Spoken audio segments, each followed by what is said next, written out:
Hey, today I want to talk about something you've never heard about Halloween.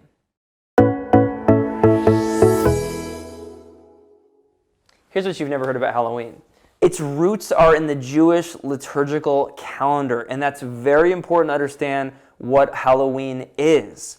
And why it's just so cool for us spiritually, personally.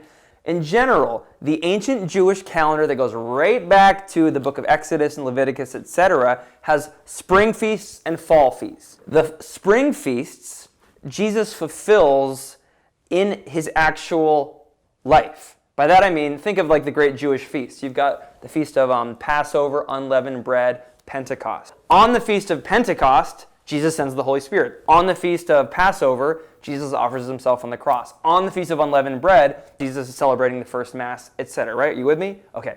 But go to the fall Jewish festivals, feasts, the big feast day. It's not quite so clear. In the ancient Jewish liturgical calendar, the fall festivals like tabernacles, booths, trumpets, other feasts, have an eschatological focus. That means they're meant to point forward to something God's going to do in the future. Are you with me?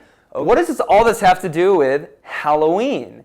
It's a fall feast day, right? And the Catholic calendar is really built on the Jewish calendar. What was the Jewish fall festival that this one corresponds to more or less? Well, it's the Feast of Tabernacles.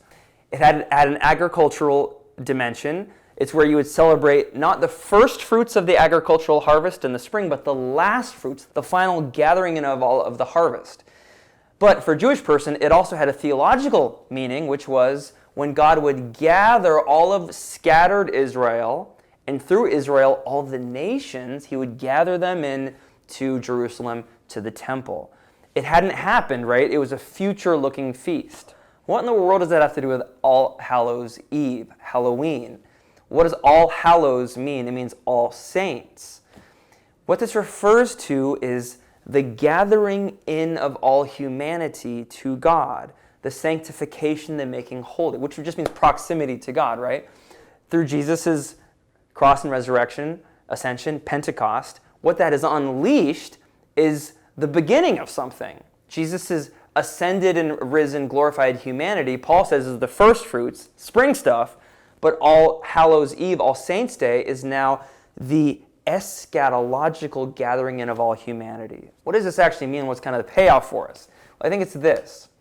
When we celebrate All Hallows Eve, if you keep the Jewish roots in mind, it actually is a joyful feast. It's really joyful because it's about completion and finality and like the accomplishment of what God wanted for us.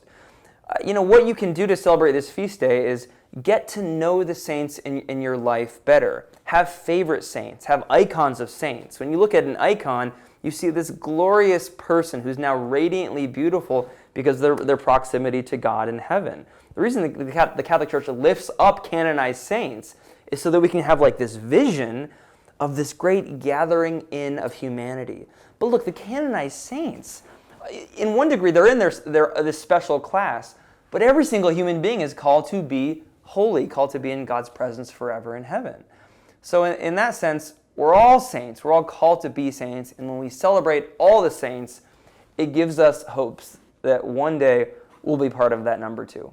So happy All Hallows Eve to you.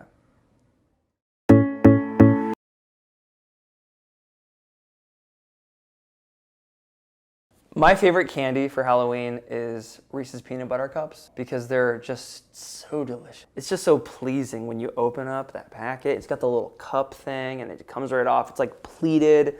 It's just so delicious.